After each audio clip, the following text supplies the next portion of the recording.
Ok, parfait. La durite est montée. Tout est serré, j'ai nettoyé autour parce que ça coulait du coup forcément. Ça rend super bien. Je suis content, bon, j'ai plus qu'à purger. J'ai repris les petits colliers d'origine, ça passe. Donc la durite est bien maintenue. Bon bah parfait, let's go purger tout ça. Et puis on sera bon pour le frein arrière. J'aime bien, ça rend bien.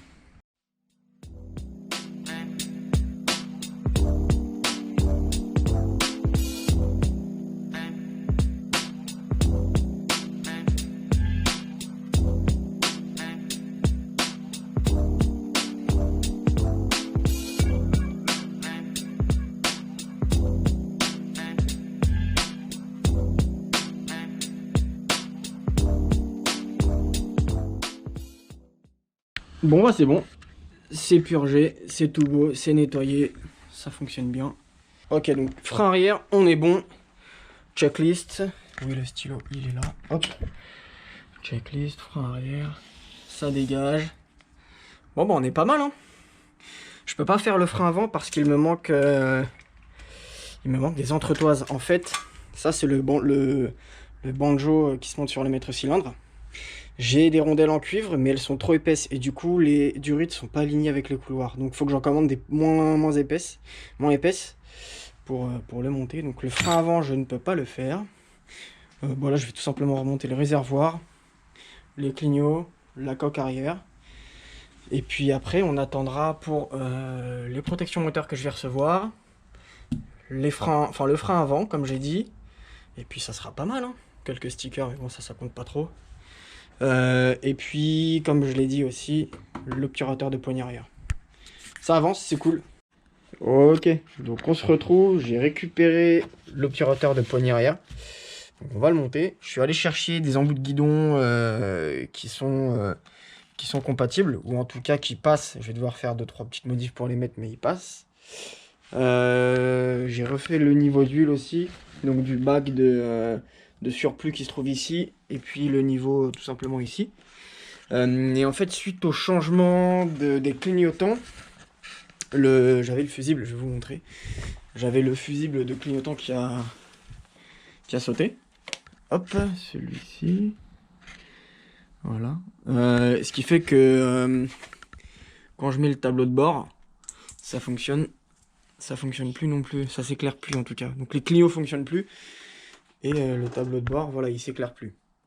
Donc rien de grave, je vais juste devoir changer le relais clignot en plus pour corriger ce petit problème et éviter de péter des fusibles à foison. Donc ça c'est bon. Ok, donc là je vais me mettre sur la coque arrière, je vais remonter tout ça. Ok, super, donc on est bon, les embouts de guidon ils sont montés, ils sont bien serrés. Lui aussi. Je sais pas si on va bien voir aujourd'hui, il fait assez sombre, j'espère que ça rendra bien. Voilà, en tout cas nickel. J'ai mis un peu de temps parce que les bagues à l'intérieur, j'ai dû les poncer, les adapter au bon diamètre. Donc c'était un peu chiant. Mais en tout cas, ça tient bien. Ok, donc qu'est-ce qu'il nous reste à faire du coup? Donc freinage avant, ça on le fera à la toute fin. Protection moteur, kéké tuning, donc les stickers. Et les pneus. Ok, très bien. Bonne nouvelle les gars, très bonne nouvelle du coup. Là, on va se mettre dessus. J'ai reçu les protections de Carter, R&G. Vraiment la vraie marque R&G, c'est pas de la copie chinoise ou quoi. Ça vaut une blinde ce truc là. Donc on est bon, hein. Je suis content de les avoir reçus. Donc il y a les 3 Carter d'embrayage, d'allumage et ça c'est le démarreur je crois, si je dis pas de bêtises. On va regarder. Ouais, Carter de démarreur à ce niveau là et au niveau du... Et là je crois que c'est la vis pour les réglages FEPAP du vilebrequin si je dis pas de bêtises. Ouais c'est ça. Donc on est bon. Je vais pouvoir monter tout ça tout de suite. Comme ça va se monter super vite. Et puis il y aura ça à barrer. Yes, j'ai posé la protection Carter d'allumage. Et ça rend super bien. Bon bah c'est super facile à monter. Forcément c'est plug and play. On a les 3 vis, ça vient directement dessus sur le Carter. C'est vraiment fait pour. Et ce que j'aime bien avec ces Carter là, c'est déjà qu'ils sont légers. Et c'est aussi qu'ils épousent bien la forme du Carter. C'est-à-dire que là carrément, si on prend la moto de loin, on voit même pas qu'il y a une protection. Ça vraiment épouse la forme du Carter. C'est ça que je trouve super bien avec ces carters-là, parce que sinon, il y avait des carters où il y avait un surplus ici, une espèce de barre en métal, ou des trucs un peu moins beaux. Donc R&G en tout cas je recommande. Super beau, très facile à monter, léger, bon un peu cher du coup forcément, j'ai payé les 3 200 € je crois, un peu plus, donc voilà. Ça rend super propre, bah, j'embraye avec les deux restants, ces deux-là, et on pourra enfin barrer protection moteur.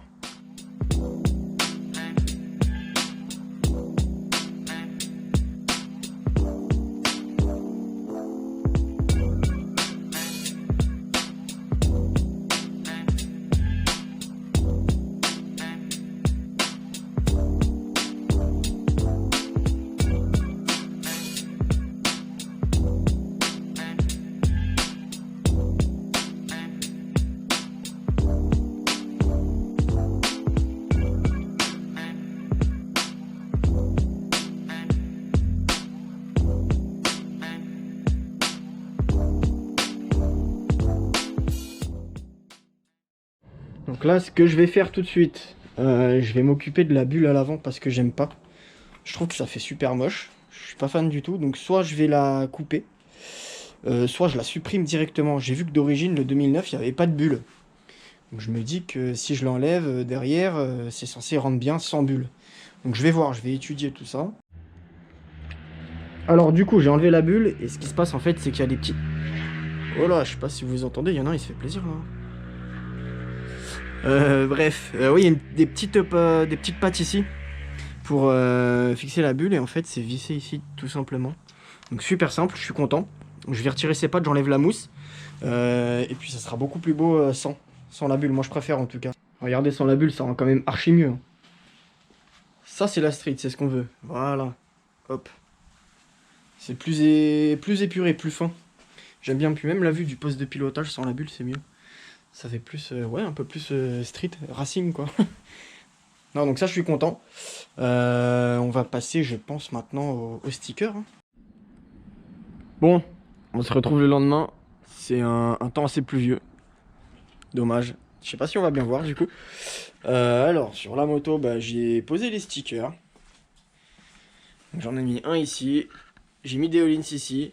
Ouais, bon, même si j'ai pas de all-ins, je me suis dit, allez hop, j'en mets quand même. Et j'en ai mis deux ici. Motul et Brembo. Donc voilà. Je me suis dit, ça pouvait toujours faire un petit peu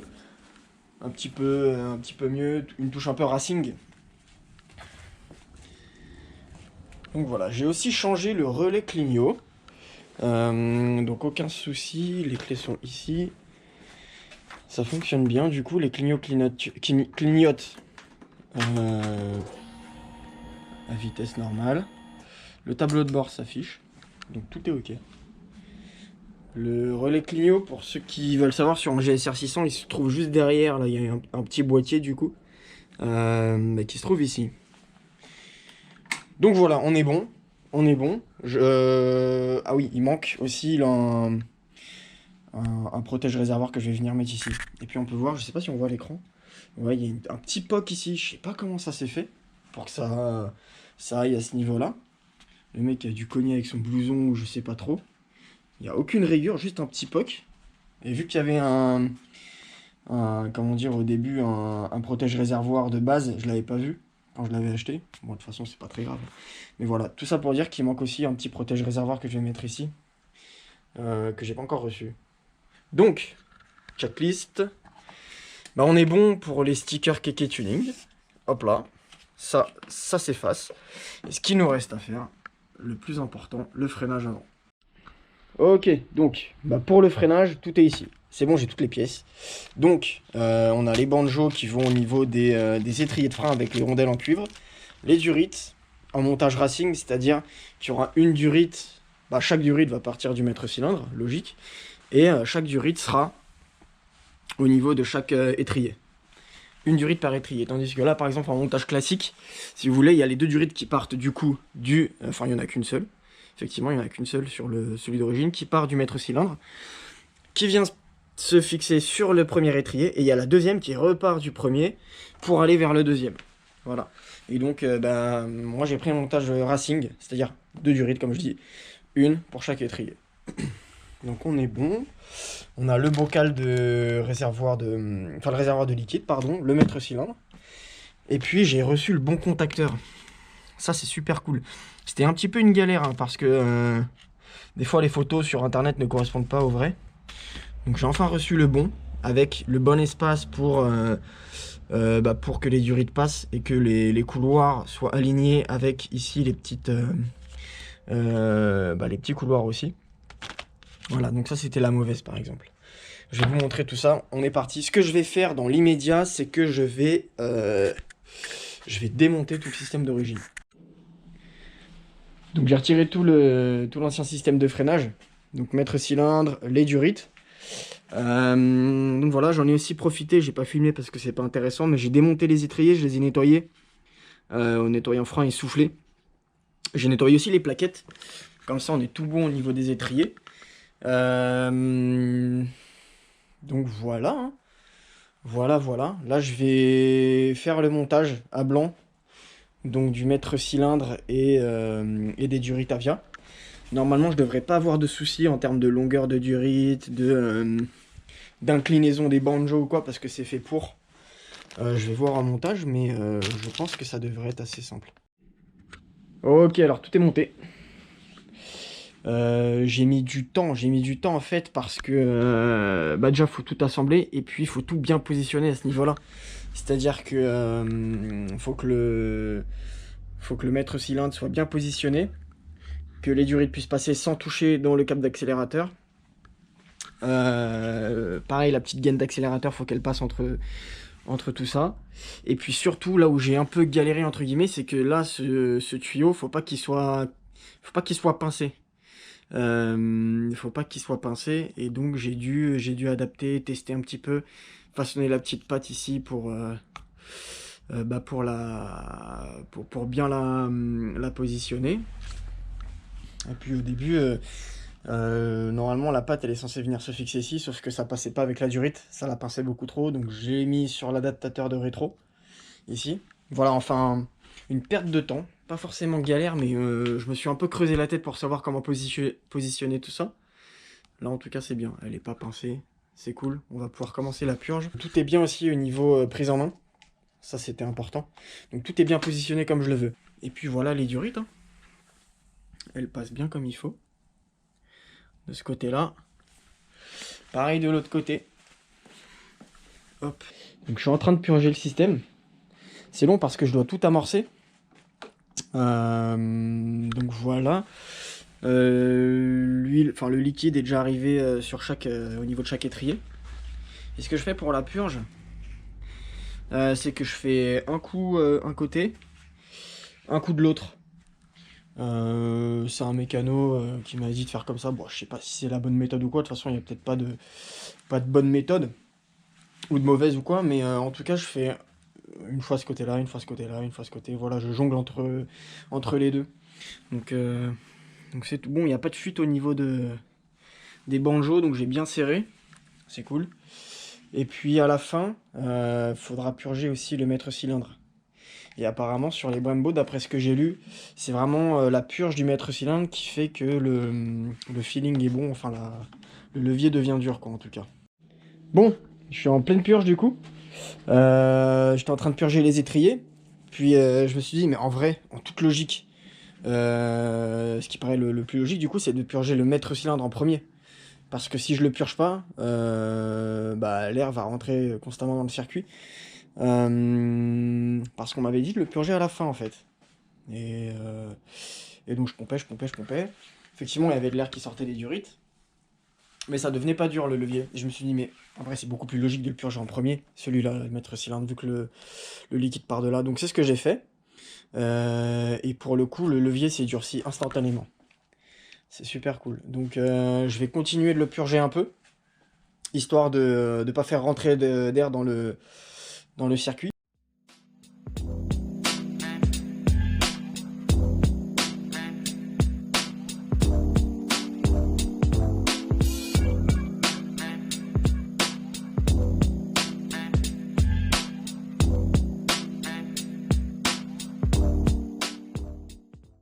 Bon les gars, L'heure est enfin arrivée. Ça y est, elle est finie. Oh là, putain, je me prends le vélo. Elle est enfin terminée. Nickel. Donc le freinage avant, tout est fixé. Tout tombe super bien. Je suis content parce que c'est pas du tout... elle est pas du tout pincée là, du rythme. Et donc le contacteur hydraulique fonctionne super bien. Par contre, le câble était super long et j'avais pas forcément envie de le raccourcir parce que j'avais pas envie de faire les branchements à ce niveau-là, ça allait pas être très beau. Donc j'ai laissé le câble tel quel. En revanche, j'aurais voulu rallonger la cosse d'origine de la moto parce qu'elle est super courte, la rallonger pour aller la foutre là-dedans et faire le branchement là-dedans que ça soit bien propre. Mais j'ai plus de câble électrique donc je peux pas faire ça. Donc ce que j'ai fait, c'est que je l'ai fixé comme je peux. Au final, c'est assez propre. Je me demande même si je vais pas laisser ça comme ça. Bon, forcément, c'est pas... On voit que c'est pas d'origine, quoi, mais bon. Et ça fonctionne bien. Par contre, le fusible, il est encore grillé. Donc là, j'en ai remis un neuf. Je pense que c'est parce que les clignots avant sont pas d'origine. Sont pas d'origine, putain, n'importe quoi. Sont pas à LED. Et il comprend pas trop ce qui se passe vu qu'à l'arrière, c'est à LED. Et donc, qu'est-ce que je voulais vous montrer, ouais. Que le contacteur fonctionne bien. Bon, les gars, je vous sors la moto et je vous fais un tour de la moto.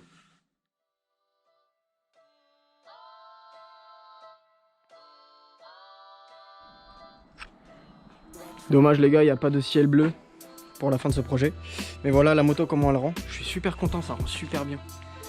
Elle est vraiment plus belle que d'origine. Il y a vraiment un aspect racing qui se fait ressentir. Donc non, je suis super content. Voilà pour ce petit projet les gars. J'espère que vous avez kiffé. Moi en tout cas j'ai bien kiffé. Je vais aller l'essayer bien sûr, voir ce que ça donne parce que je l'ai même pas roulé. Donc je pourrais même pas comparer avec l'origine.